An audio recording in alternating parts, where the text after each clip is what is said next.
Welcome virtually to Trento, to our second webinar of our series about Sparta at War, organized by the Ancient Civilization Lab and the Center for Advanced Studies in the Humanities. Welcome to the several professors, colleagues and students. Benvenuti agli studenti di Storia Greca 2 e di Storia Greca 1 e agli studenti e alle studentesse del Liceo Classico Prati, alla seconda A e alla terza A.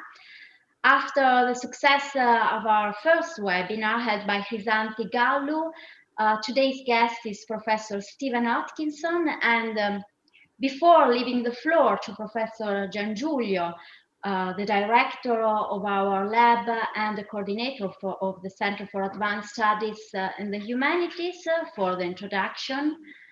I remind you again that we are streaming live on YouTube, so if you don't want to appear, just turn off your camera, and I recommend you to keep your microphone off and only turn them on if you want to ask a question, but at the end of the lecture. Just a brief message for my students. Domani avremo il laboratorio di consolidamento di quanto apprenderete oggi, aperto anche agli studenti del liceo. So, and now I leave the floor to Professor Giangiulio for the introduction. Thank you. Thank you, Elena. I will be extremely brief. This is not an introduction, just a few words. How to say, I've been wondering for days whether a tribesman who doesn't belong to the Sparta Watchers tribe would be entitled to say a few words today. I thank Elena Franchi also for insisting that I do that. So I limit myself to most warmly welcome Stephen Hodkinson. Stephen, if I may. I'm grateful to you for accepting our invitation. Stephen is, and now I am speaking to young people. Stephen is a most distinguished scholar and a nice person who in the last decades has enormously contributed to cast a new light on Sparta. In my view, he has been especially successful as he has been able to combine sophisticated use of the ancient evidence, comparative history and sociology, and history of historiography and modern European culture. I see in all this Moses Finlay's lesson. Most notably, however, Stephen has not simply followed in the footsteps of Finlay, he has gone beyond. We are proud he is among us today. Per chi non avesse del tutto compreso, dopo alcune parole di saluto e uno scherzo sulle tribù degli storici antichi, ho detto che Stephen Hodkinson è uno studioso di grandissimo spicco, oltre che una bella persona, che ha fornito un contributo eccezionale a una nuova immagine di Sparta, ha proiettato insieme ad altri, ma ha avuto un grande ruolo a proiettare una nuova luce su Sparta. Come vediamo Sparta adesso noi, e anche e forse soprattutto merito suo, aggiungevo che secondo me ha avuto particolarmente successo questa impresa, perché Hodkinson ha combinato in maniera molto efficace e continua a farlo, oggi credo sarà un altro esempio, un uso sofisticato della documentazione antica, la storia comparata di altri ambienti anche non antichi e la sociologia, e infine la storia della storiografia, la storia della cultura europea moderna. E in tutto questo si può probabilmente riconoscere la lezione di Moses Finlay, uno dei più grandi antichisti del Novecento, e rispetto al quale tuttavia credo si possa dire che Stephen Hodkinson è andato anche al di là. Grazie e possiamo adesso lasciare la parola a Stephen Hodkinson per la sua lezione. Please, Stephen. Thank you very much.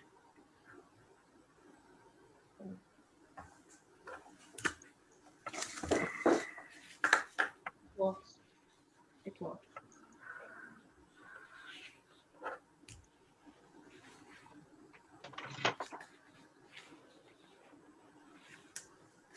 Well, thank you, Professor Giangiulio, for those very warm welcoming remarks.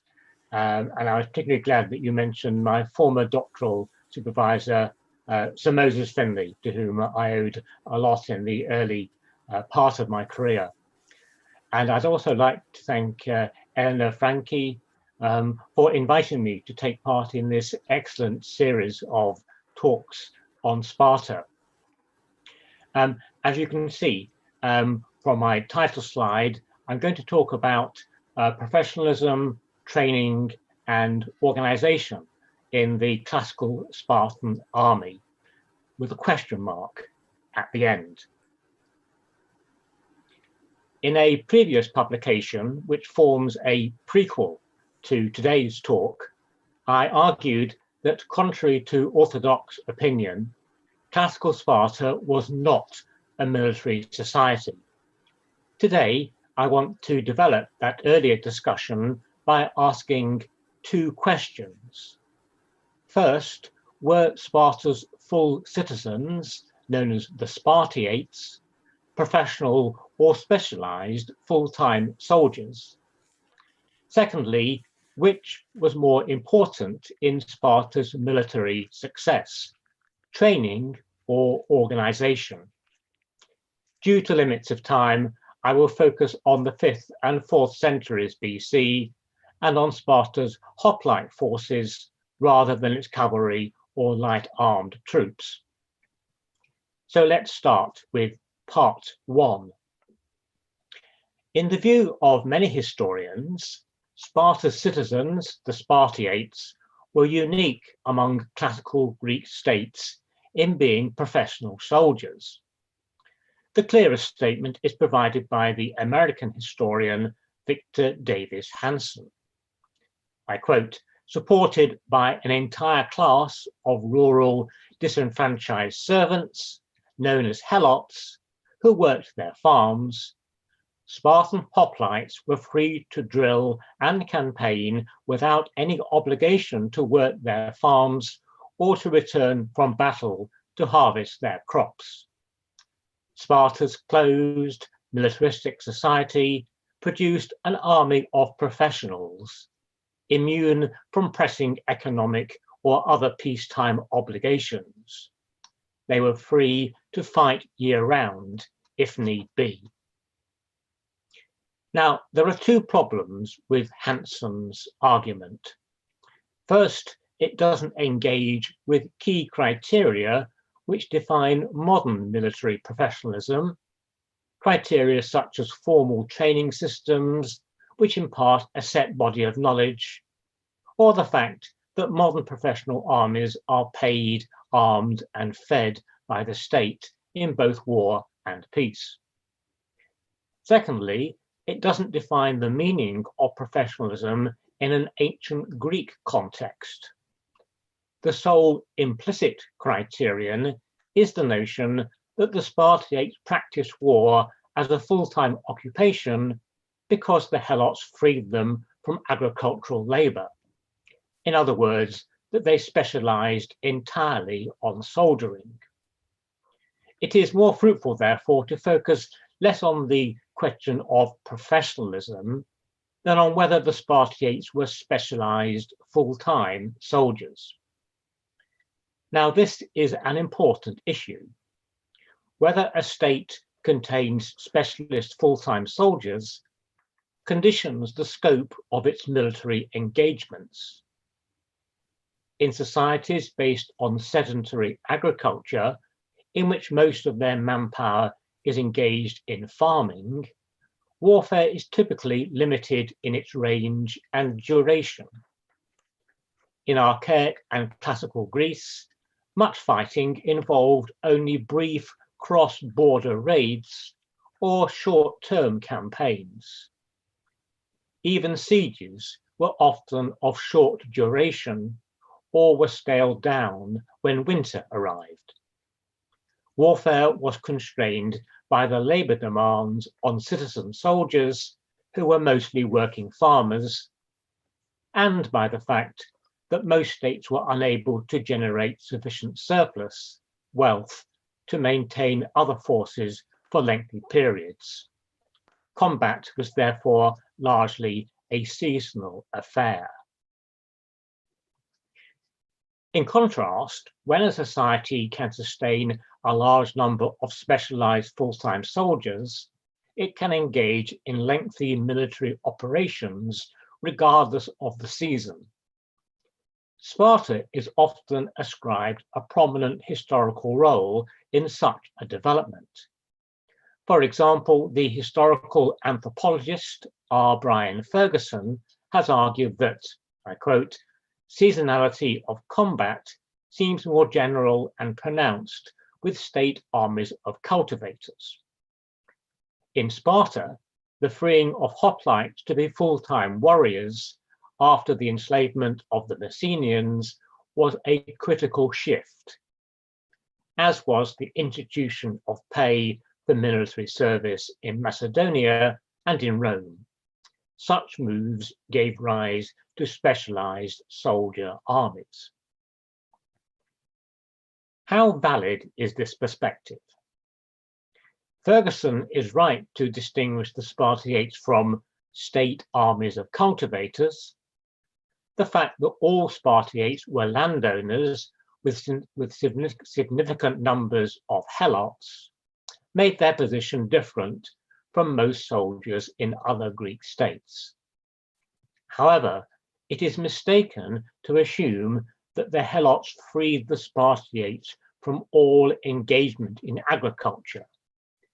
The labor of the helots still required considerable supervision. Xenophon's account of the conspiracy of Cynodon around 398 BC suggests that much of the supervision of helot labor was performed by the Spartiates themselves. In the passage on the slide, Cynodon takes a potential recruit on a guided tour of Sparta. First, they visit the agora, then they walk the streets, and then they view the Spartiate country estates. This is the part of the text in bold type. On each estate, they find one enemy, the master, and many allies, that is, the helot laborers. The fact that Xenophon selects the Spartiates' estates as one of just 3 locations in his account suggests the importance that supervision of helot labor played in their daily activities. By implication, the estates in question are those close to Sparta itself, which the Spartiate could visit regularly. This indication of a high level of Spartiate intervention on their estates close to Sparta is supported by evidence from the Laconia survey, an intensive archaeological survey undertaken by the British School at Athens. The survey found that the pottery assemblage of most of the settlements closest to Sparta lacked storage vessels, suggesting that the agricultural produce was taken for storage in Sparta itself.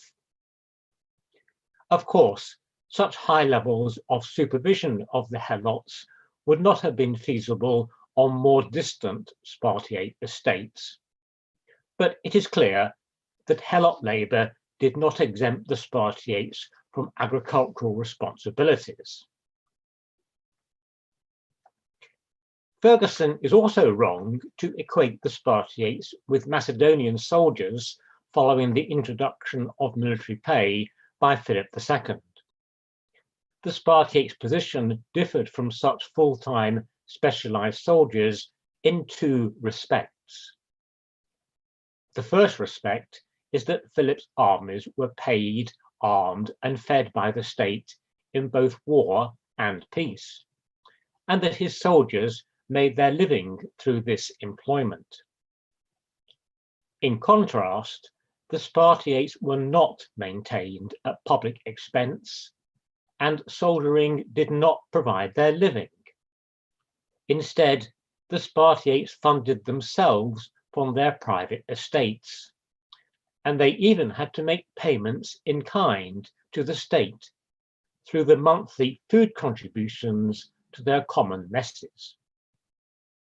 Spartiate soldiers received no payments even on campaign, unlike Athenian hoplites, who received pay from the 450s onwards. There was also no equivalent of the stipendium paid to Roman Republican soldiers. The Spartiate self-funded position also differed from select groups of citizen troops in certain other Greek states, the 1,000 picked Argives, the 300 members of the Theban sacred band, and for most of their existence, the eparatoi of the Arcadian League, all of whom were maintained by the state. The Spartiates' position also contrasts with a specialized group of hoplites within Sparta's own armies in the late 5th and early 4th centuries BC, that is, the Neodamodes. The Neodamodes were specialist soldiers, former helots liberated for the purpose of military service. A standing force, several thousand strong, financed by the Spartan state, they formed the backbone of Sparta's imperial campaigns. The second respect in which the Spartiates differed from specialized soldiers was their less than full-time engagement in military activities. Besides supervising their estates, the Spartiates had a range of other non-military obligations, both public and private. To investigate this matter more closely, we need to ask how much of their time the Spartiates in practice devoted to military pursuits. This question has two parts. First, what proportion of their time did Spartiates spend on active military service? Secondly, how much time did they spend on peacetime training? On the first of these two questions, the slide shows my estimates of the percentage of time that an ordinary Spartiate spent on active service during the 70 years from 431 to 362 BC, when we have our best evidence. My estimates are based on the narratives of Thucydides and Xenophon's Hellenica, supplemented by later sources such as Diodorus Siculus and Plutarch. I have split these 70 years into 9 periods of unequal length, which represent distinct phases of Spartan war-making. The figures cover service both outside and inside Spartan territory. Now, these years witnessed Sparta's largest military commitments in the classical period. These years cover the Peloponnesian War, Sparta's empire, and its loss of hegemony. Yet in 5 of these 9 periods, covering some 34 out of 70 years, active service occupied 10% or less of an ordinary Spartiate's time. In these periods, warfare involving Spartiate soldiers was limited to traditional and usually brief invasions of enemy territory, typically involving only a 2/3 call-up. The only periods when ordinary Spartiates may have spent 20% or more of their time on active service, I've shown these in blue text on the slide, were those when they manned permanent garrisons in mainland Greece, using one or more of the morai divisions of the regular Lacedaemonian army. These garrisons compelled Sparta for the first time to make year-round use of ordinary citizen troops. Even so, by rotating the morai, each individual Spartiate's active service was limited to less than 1/3 of the year.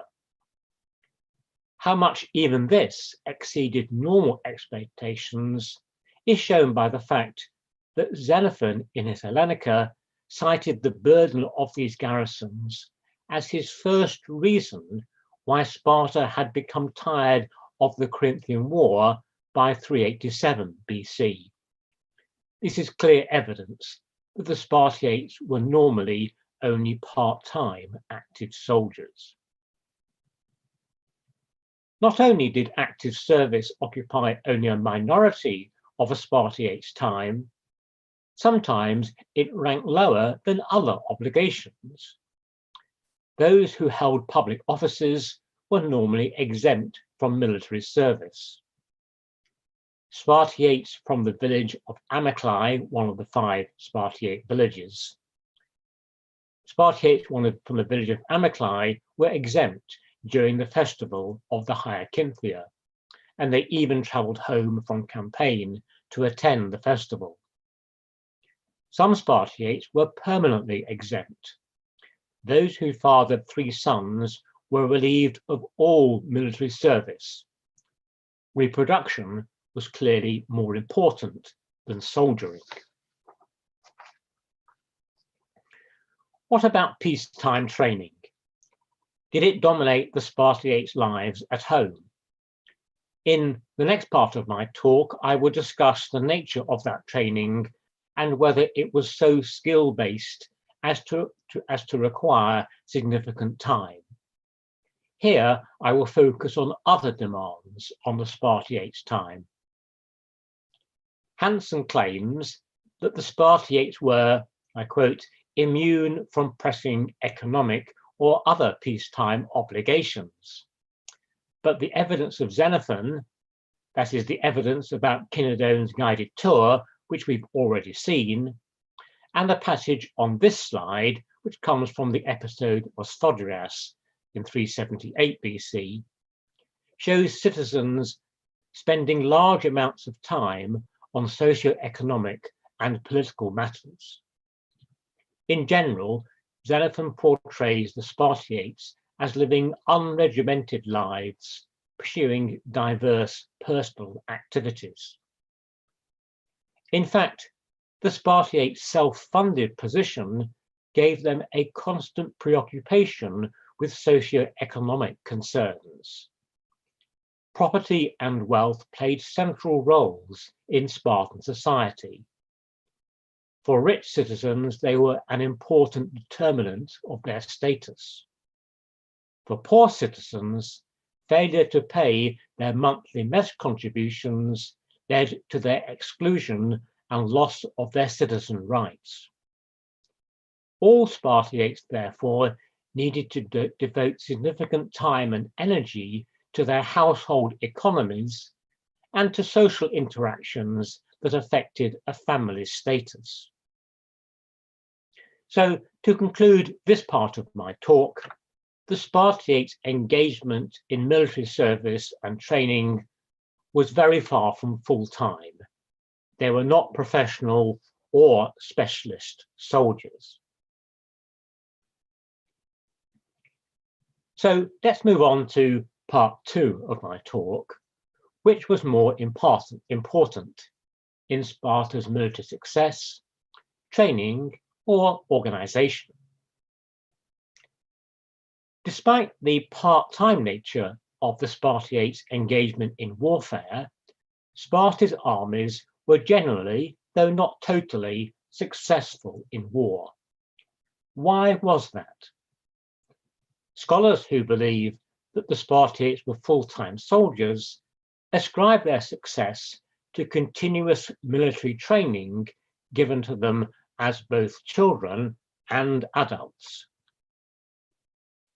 In particular, the American scholar John Landon has argued that Sparta was the first Greek state to abandon the traditional belief that military excellence was based on the moral superiority and courage, the Greek word is Andrea, of the social elite who fought as heavy armed hoplites.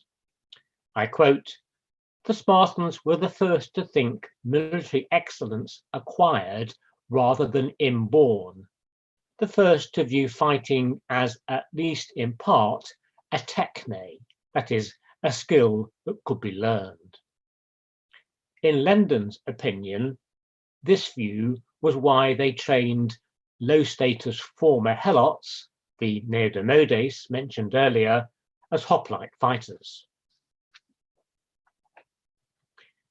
How well does the view that training was the key to Sparta's martial success accord with the evidence?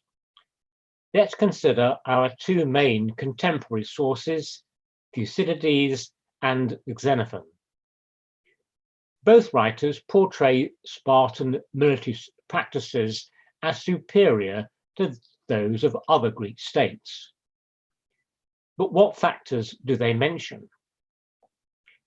In his account of Sparta's victory in the Battle of First Mantinea in 418, Thucydides highlights the army's unusually stratified hierarchy of officers and military units, by which the king's orders swiftly reached rank and file soldiers. He also contrasts the pre-battle speeches of the enemy commanders with the Lacedaemonians' practice, whereby individual soldiers mutually encouraged their comrades.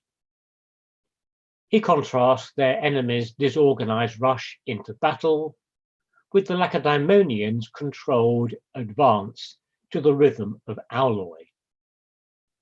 He highlights their unusual practice of not pursuing fleeing enemies for very long. Finally, he describes their successful performance of a maneuver beyond the ability of other late 5th century armies, when King Agis ordered his whole remaining military forces to wheel round in the middle of the battle to aid their defeated left wing. Now, in general, the things that Thucydides highlights relate as much to organization as to training, especially the stratified officer, unit, and command structure. At first sight, the mid-battle wheeling maneuver might seem to result from intensive training, but we must remember that it was performed not just by the Spartiates, but also by the perioikoi and the allied troops who hadn't experienced any Spartiate training. It too, this wheeling maneuver, was the product of organization.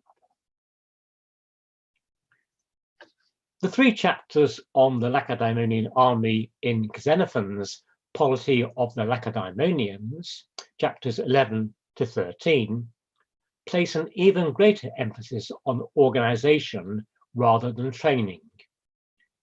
You can see this at a glance on the slide, because I've put items to do with training in blue text and those to do with organization in black.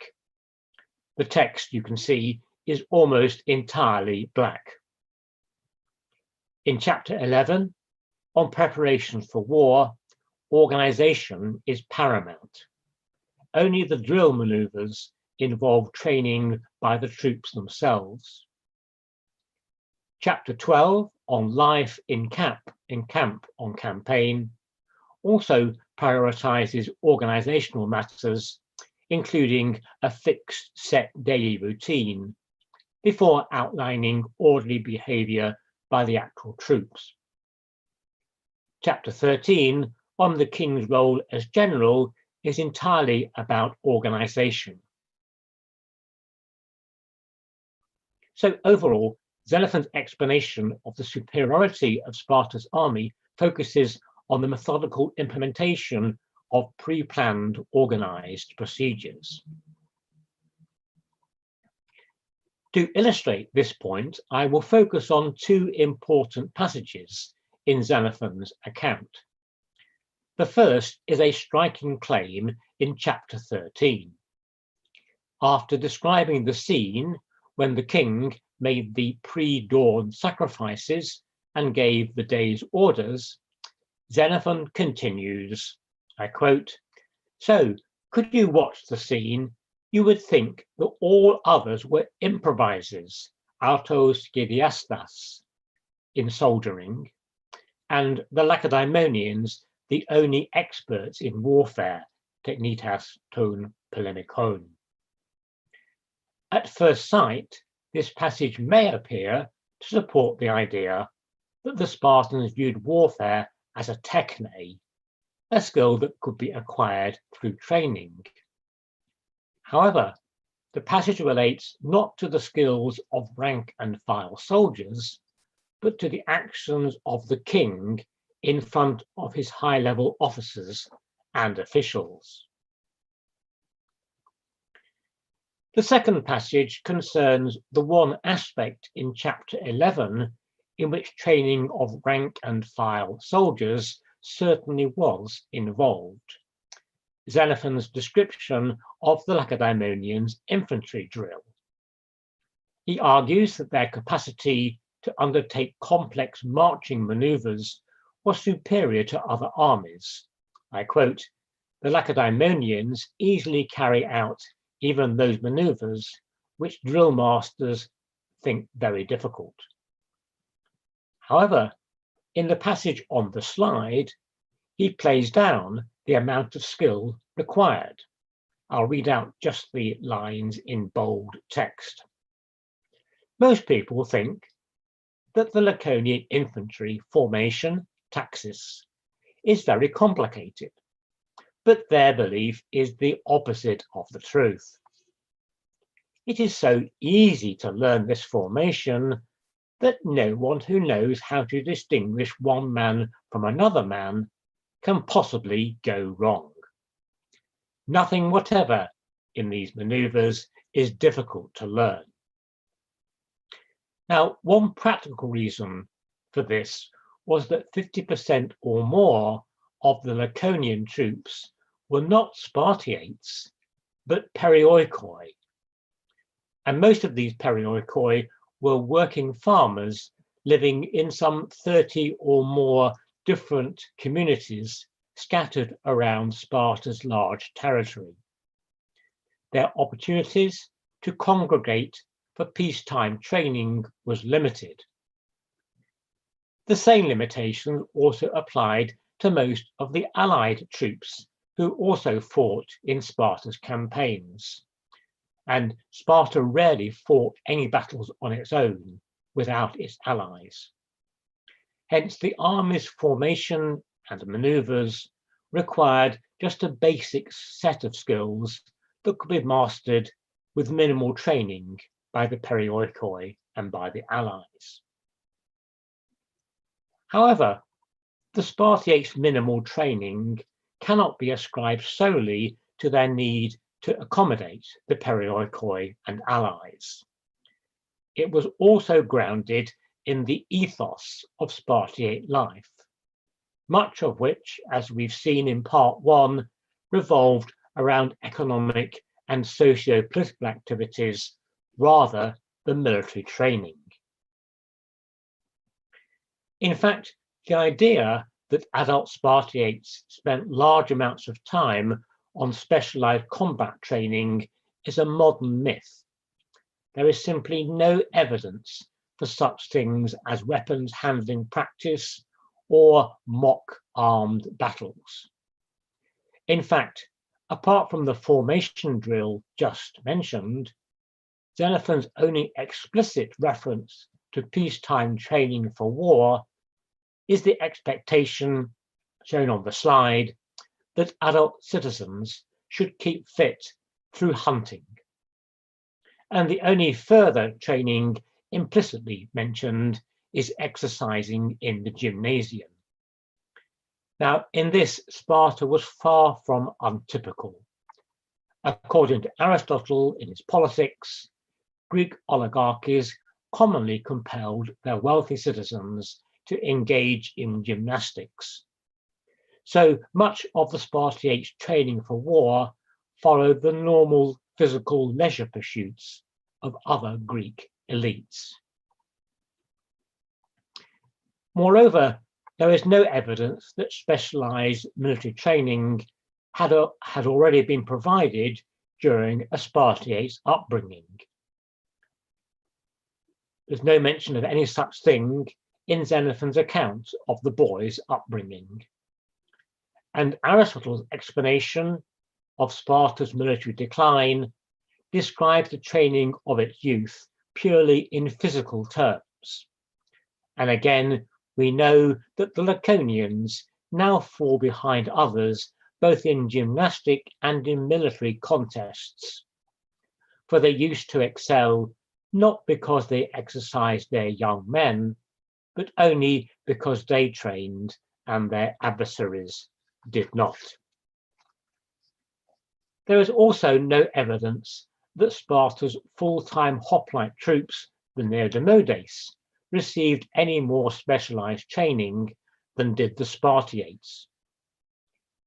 4,000 of these manumitted helots fought as hoplites with King Agesilaos in his Asian campaign in the 390s BC. But when the king organized training for these hoplites at the city of Ephesus in spring 395, he allocated prizes to them according to their physical condition, not their combat drill or weapon skills. Hence, the hoplites, including the Neodemodes, simply exercised in the gymnasium. In contrast, the cavalry, the javelin throwers, and the archers practiced their specialist skills with their horses or weapons. To return to the Spartiates themselves, I have left until near the end a passage in Xenophon's Polity that forms an apparent exception to his view that their hoplite fighting involved only a basic level of skill. This passage follows straight after his comments on the easiness of learning the standard drill. He continues, by contrast, the fact that even if they are in disorder, they fight equally with whoever is next to them, this order is no longer easy to learn, except for those brought up under the laws of Lycurgus. Whereas Xenophon's previous comments relate to Lacedaemonian soldiers in general, this passage relates specifically to the Spartiates, those brought up under the laws of Lycurgus. When their battle line was in disorder, they alone could recombine with whoever was available, rather than simply following the man in front.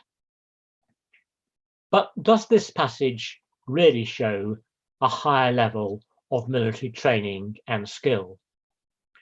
The works of Emma Lupino Manes and Noreen Humble that I put on the slide have interpreted Xenophon's remarks as commentary not on the Spartiate military training and skill, but on their civic training in obedience and courage, and in preferring an honourable death over a coward's disgraced life, themes which dominate the previous 3 chapters of Xenophon's work, and which are illustrated by historical occasions when Spartiates stood and fought in difficult, even hopeless situations. Paradoxically, too, although the passage appears to show the Spartiates' adaptability, it also hints at a certain inflexibility in their military practice, tied as they were to their society's moral code. As we've already seen, Xenophon contrasts the Spartiates with other armies who were improvisers, autos gyriastai, in warfare. But elsewhere, Xenophon uses the verb autos gyriazein to signify the positive quality of initiative. As Xenophon and Thucydides indicate, the Spartiates' primary strength lay in their systematic planning and organization, which enabled them to implement as standard procedures movements beyond the capacity of most other Greek armies. The evidence, however, also demonstrates a frequent inability to adapt those standard procedures in response to unexpected battle situations. And I'll give two examples. The first example is that to counter the greater mobility of enemy light armed troops, the Lacedaemonians devised the often effective tactic of ordering their youngest troops to run out ahead of the phalanx and close with the enemy. But when this tactic failed, they had no plan B. At the Battle of Lycaon in 390, the troops from the 10 youngest year groups were unable to catch up with the enemy peltasts, and a number of them were killed when they retreated to the main phalanx. But the Spartiate commander kept repeating the unsuccessful maneuver, continuing to lose further troops. To quote Xenophon's words, doing and suffering the same things in these ways again and again. My second example is on a larger scale. By the time of the Battle of Lettere in 371 BC, the Spartan tactic of using their right wing to outflank and encircle the enemy's left wing had become so predictable that the Thebans were able to pre-plan a counter-maneuver which pinned down the Lacedaemonians' right wing through an in-depth head-on assault. The result was the Spartans' crushing defeat, which undermined their imperial power. So, to conclude, the Spartiates were not professional or specialized full-time soldiers. They were part-time soldiers whose lives were also devoted to private socio-economic concerns. They did devote concerted effort to military planning and organization. Their mindset, however, retained the traditional Greek focus on courage and physical fitness. Training in specifically martial skills was limited to elementary drill. They did not view the practice of war as a skill-based techne. Insofar as they did excel in technical proficiency, it was in their tight-knit organization and hierarchical command structure, in their planning of preset drill and battle maneuvers, and in their methodical, if often inflexible, implementation of those maneuvers. Thank you very much for listening.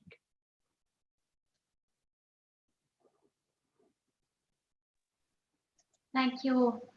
Thank you very much. Can you hear me? Yeah. I can hear you, Elena, yes. Yeah, thank you for this wonderful lecture. I think there will be a lot of questions. Sorry, I'm not used to have two cameras.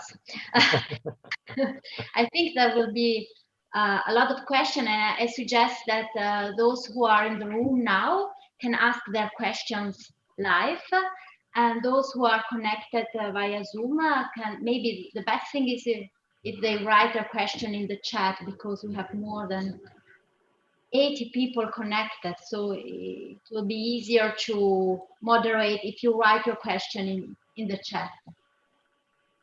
So up to you.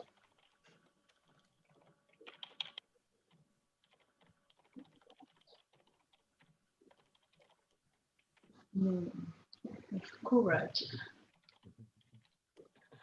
Spartan courage to a question and not to fight.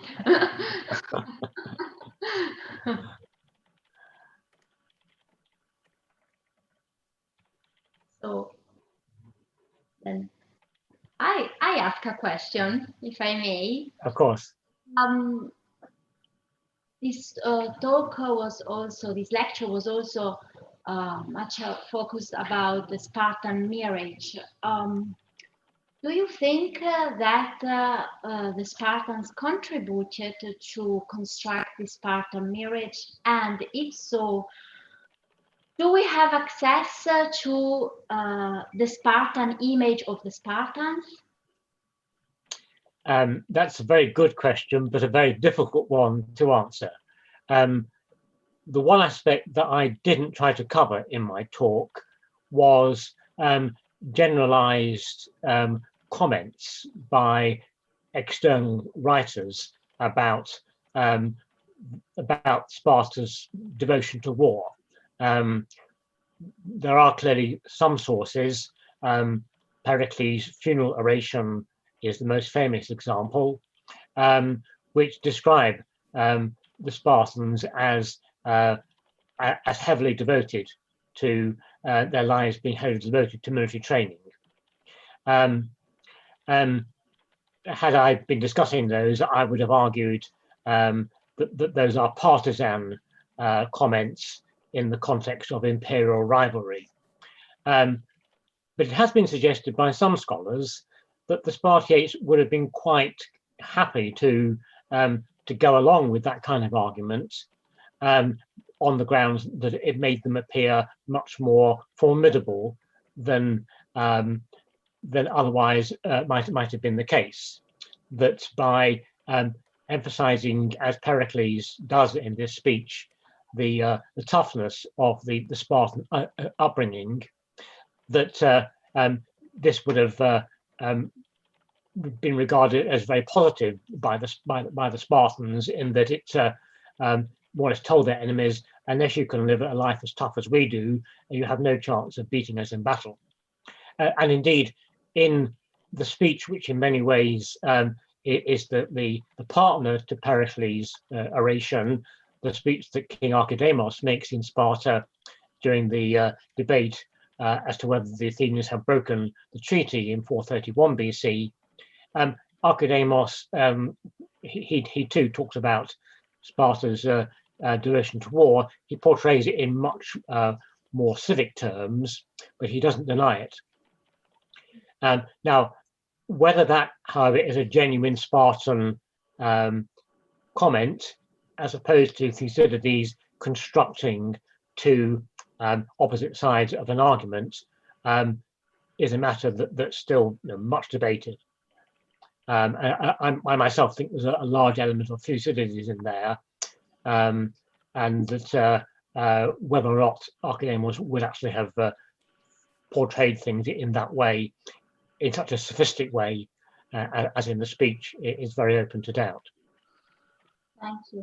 Yes, the point is maybe how did Thucydides have access to the Spartan point of view? Maybe during his exile, or maybe during a campaign, a military campaign.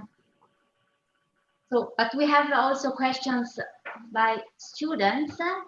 Yes. I read many questions.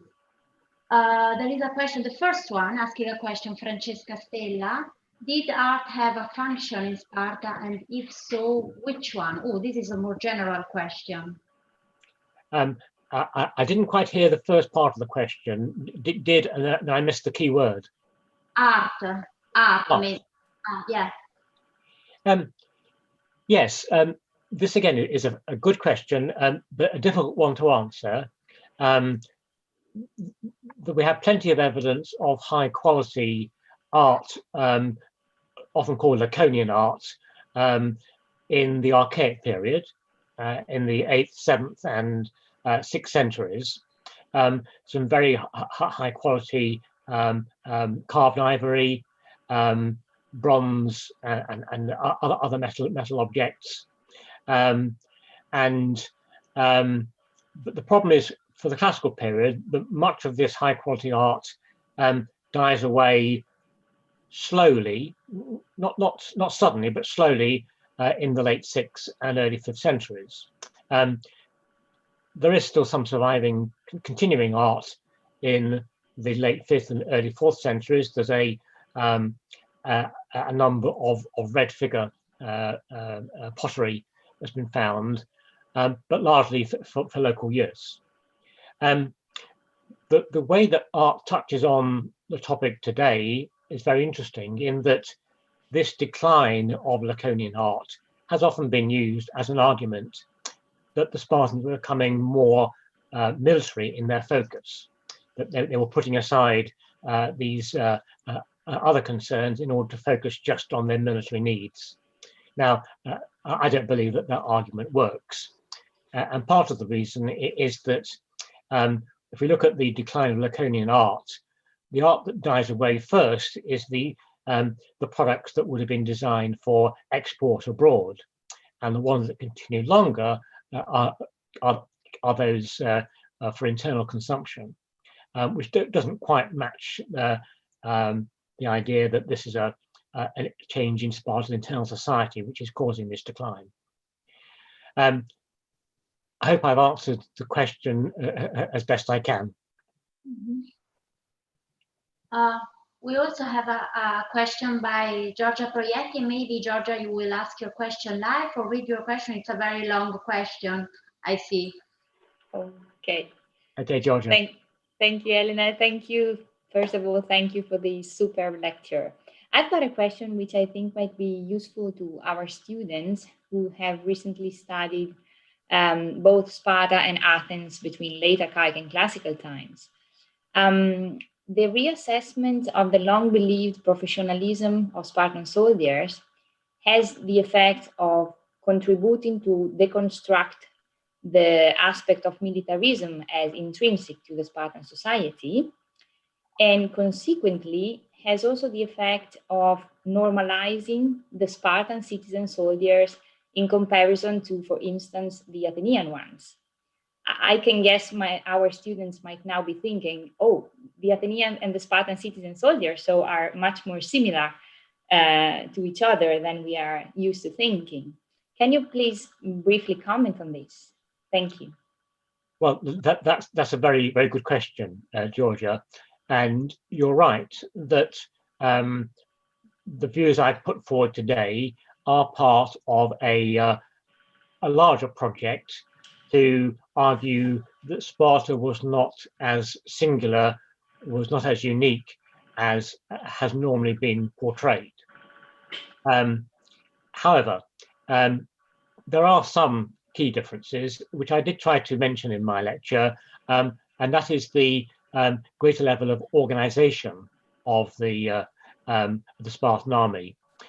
It may be true that the Spartiates in their overall lives were closer to wealthy Athenians than we might think. The key thing, of course, is that the Spartiates didn't have to work the farms themselves. But they still lived within a system that was more organized. They lived a communal lifestyle in a way that Athenians had much more flexibility. And this also applied in the army too. The Spartan hierarchical command structure, where there are 4 layers of officers and units below the king, it's quite typical of modern armies, but it's very untypical of classical Greek armies. No other classical Greek army, including Athens, has such a stratified system. In Athens, there are at most 2 or 3 layers, and the officers have far less control over the civic troops. And in Sparta too, there's evidence that there was actually a military oath whereby ordinary soldiers swore to obey the commands of their commanders. And one can't imagine there being anything similar in Athens or other cities. I'll pause there. I don't want to confuse everyone by going on too long. Is there anything more you'd like me to talk about, Georgia? Thank you. Thank you. There is a question by Ollie Cooper. Maybe I can read the question from the chat.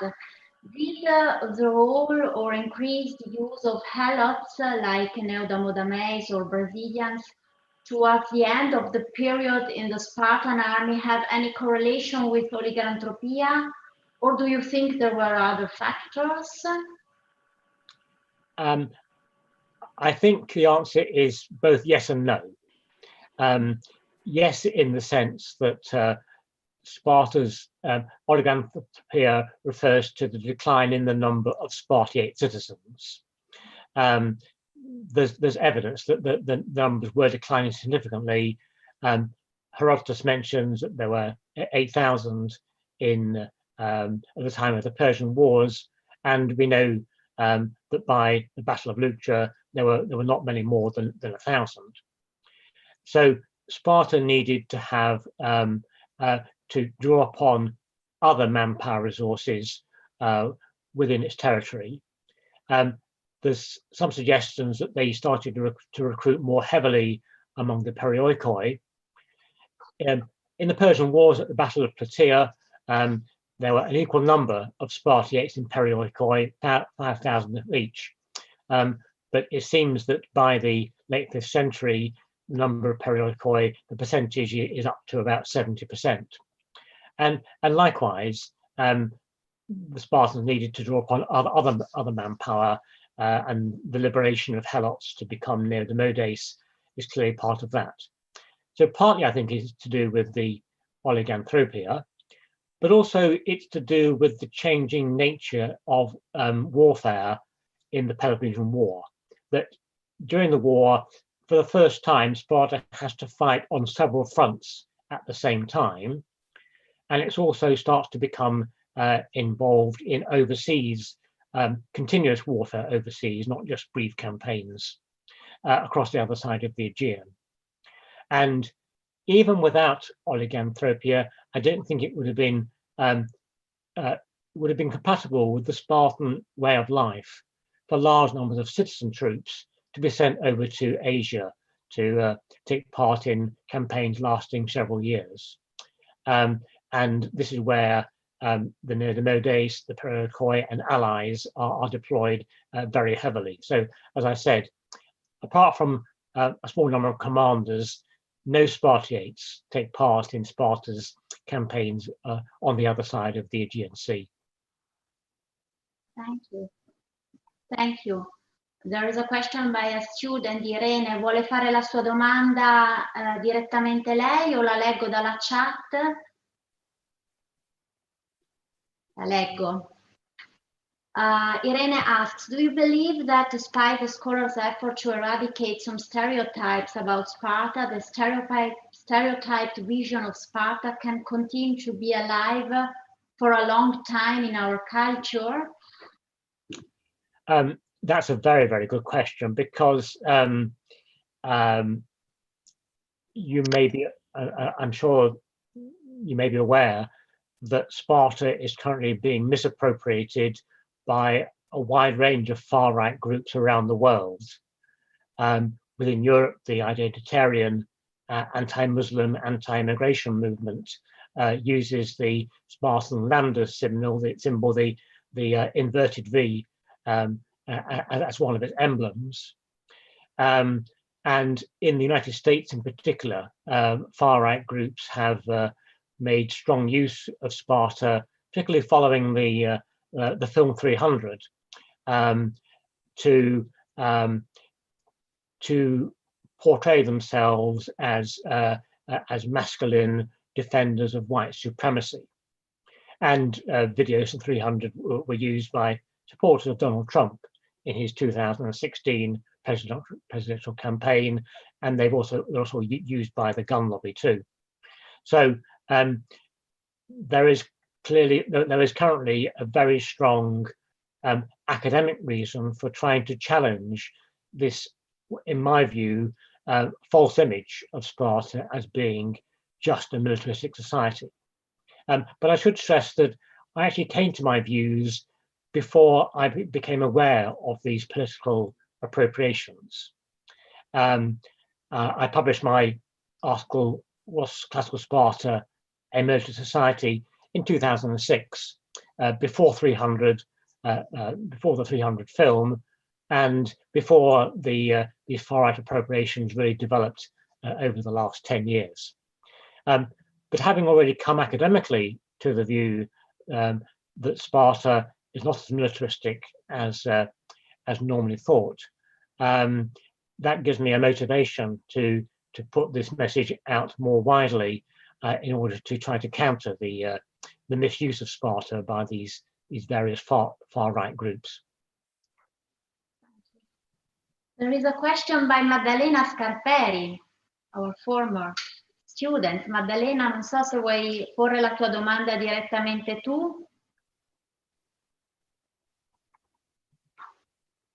Maybe I can ask the question by Maddalena. How shall we explain the cases of a Spartan delay at war, at Marathon, most famously, for example? Yes, well, thank you, Maddalena, for that question. And it's a good question because it's one of several examples where religious reasons cause the Spartiates to delay or even sometimes to abandon campaigns. And the evidence suggests to me that the Spartans are genuinely religious. Their hierarchical society means that they're always looking for affirmation from above, and the highest possible affirmation from above comes from the gods. So it's important to take note of signs like earthquakes or bad omens, and it's also important to make sure that you honor the gods properly. So Herodotus gives a religious reason which explains why the Spartans didn't initially go to help at Marathon, but he also stresses that once the reason was over, the Spartans hurried as fast as they could. They reached Marathon very quickly, even though in the event they were too late. So now I know that there are some scholars who argue that Sparta also manipulated religion for its own purposes, and I'm not going to portray the Spartans as unaware of the political implications of religious sort of omens and other practices. But I think it's very easy for us moderns to see everything in very hard-headed terms. In an ancient society where so much lies outside your control, your concern to keep the gods' favor is a basic way of ensuring that you as individuals and as a society, that your situation remains favorable. Thank you. There is a curiosity by a student. Does the Spartan marriage exist in non-Western cultures? I'm sorry, could you repeat that question again, Emma? Does the Spartan marriage exist in non-Western cultures? That is not an easy question to answer. And it's one that I want to do some research on in future years.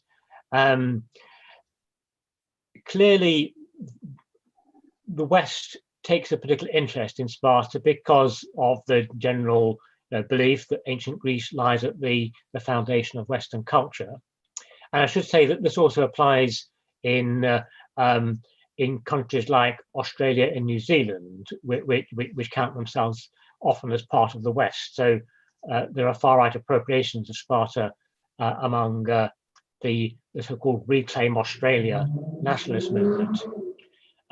in other societies, I've yet to do the in-depth research to really sort of answer your question properly. I know from Russian colleagues that Sparta is not especially important in political thinking, and wasn't even so during the communist era, at a time when you might have thought that the Sparta, with its communal lifestyle, might have been an ancient model for a communist regime. But I'm told by Russian experts that there's very little mention of Sparta in the writings, say, of Lenin or Stalin or other leading Russian thinkers or politicians. For some reason, Russians seem to focus much more on Athenian democracy and the class struggle between free and slaves. For other non-Western countries, I think a lot of research still needs to be done, and you've rightly highlighted a point where future research really needs to focus. Thank you. Oh, there is a very, very long question by Marco. I try to make a shorter question out of them. In today's vocabulary, the terms militarism and interventionism have almost become synonyms. And most nations and people that have been identified as militaristic also tended to have an interventionist attitude. Okay. Yet the Spartan example goes against this. For all its alleged militarism, Sparta has been characterized by the distinct propensity toward non-interventionism, as we can see from the Spartans' attitude, for example, at the beginning of the Peloponnesian War. How do the ancient sources depict Sparta as a fully militaristic society, reconcile these two aspects? So I think interventionism on the one side and maybe attendism on the other side. How can such warlike people be so reluctant to actually go to war? You've put your finger on, I think, a very important point. Now, of course, there is modern scholarly debate about the level of Spartan external interventionism. The book by Geoffrey de Saint-Croix, The Origins of the Peloponnesian War, which was very important when I was an undergraduate back in the 1970s, many years ago, argued very, very firmly that Sparta certainly did intervene when its interests were threatened. But in general, you're right, that the Spartans have a lot to lose by overextending themselves. And there's various passages where that's clear. King Cleomenes declining to go and help the Ionian revolt, for example, or as you mentioned, the hesitations in Sparta at the start of the Peloponnesian War. How do the sources reconcile these two things? Well, I think most of the sources that claim that Sparta was militaristic, they're either writing from the perspective of Sparta's imperial enemy, Athens, so the Pericles' funeral oration and various comments in Euripides' plays, or they're writing after the end of Sparta's overseas empire in the period of Sparta's decline. This is the context in which Aristotle in his Politics frequently talks about the Spartans' decline having been because they knew how to win an empire, but they didn't know how to govern it peacefully, and therefore the empire declined. Now, that is a stock explanation for the decline of empires that Aristotle and other writers apply not just to Sparta, but to any society whose empire has declined. So to me, it doesn't gain much weight. So my feeling is that you're right to say that Sparta's general lack of interventionism, except during the period of its empire in the early 4th century, is matches very well the fact that Sparta is not as militaristic as normally thought. We need to think more in terms of Sparta as having a mixture, a balance of peaceful civic life and military life, and the two coexist in rather complex way. Thank you. We have a question here, and I would suggest this is the last question by Giovanni here in the room. Can you hear me? Yes. Yes, I can hear you. Thank you, Jenny. Thank you very much. We have talked about the Spartan view of themselves and their attitude towards the Spartan mirage. I'd like to know if there is any evidence of the Spartan view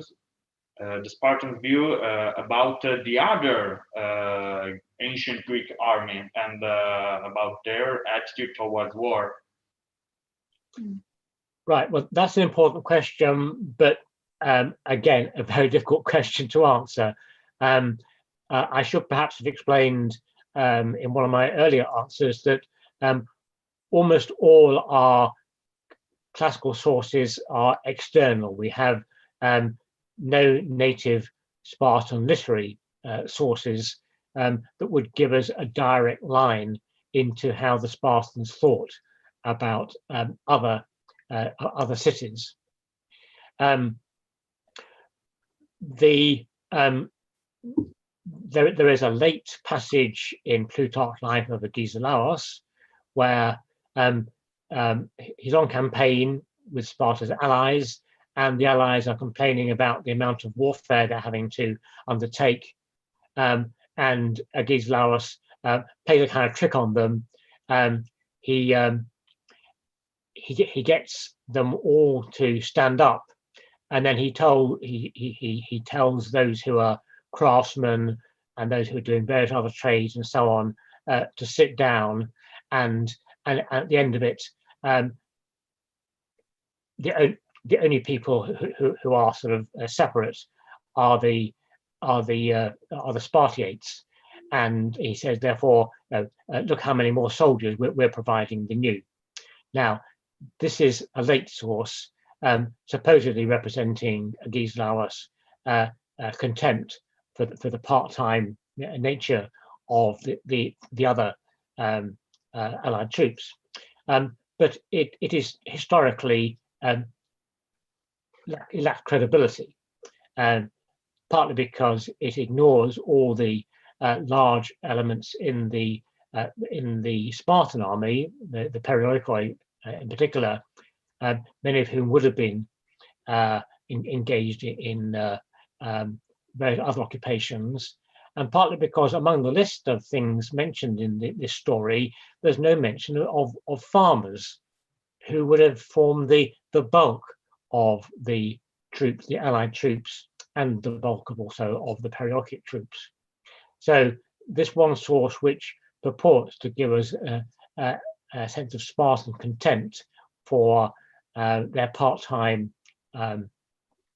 allied troops, it totally misrepresents the Spartan attitude. It can't be taken as historical evidence, and it's clearly Plutarch or his sources' misunderstanding of the nature of Spartan society. Thank you very much, Professor Hodkinson. Professor Giangiulio, immagino che sia il momento forse di... Ci sono ancora domande in chat, ma abbiamo abusato molto della pazienza del professore. Non so se vuole concludere lei con... Non la sentiamo però. Microfono, grazie. I would prefer not to, as Bartleby described, I would say it's late. Of course, it's a pity we cannot remain here a couple of hours more to discuss with Stephen Hodkinson, but alas, it's impossible. So my and ours warmest thanks to Stephen Hodkinson for this crystal clear talk and very convincing in my view. It's very convincing. So thank you, and I hope to see you again, possibly not virtually. Thank you. Thank you. Well, I'd like to thank you again for the invitation, your kind words, and I've really enjoyed being able to speak, albeit remotely, to you and your students and all the rest of the audience. And I too hope that one day we'll be able to meet and talk in person. Maybe in Trento. Thank you, and thank you to all the participants. Our next webinar is on December the 10th, and thank you also for your patience, Professor Hodkinson, for all our questions. Bye to everyone. Bye. Thank you. Bye. Thank you very much. Thank you. Thank you. Thank you. Goodbye. Thank you. Bye-bye. Goodbye. Thank you. Bye. Goodbye. Thank you. Bye-bye. Thank you.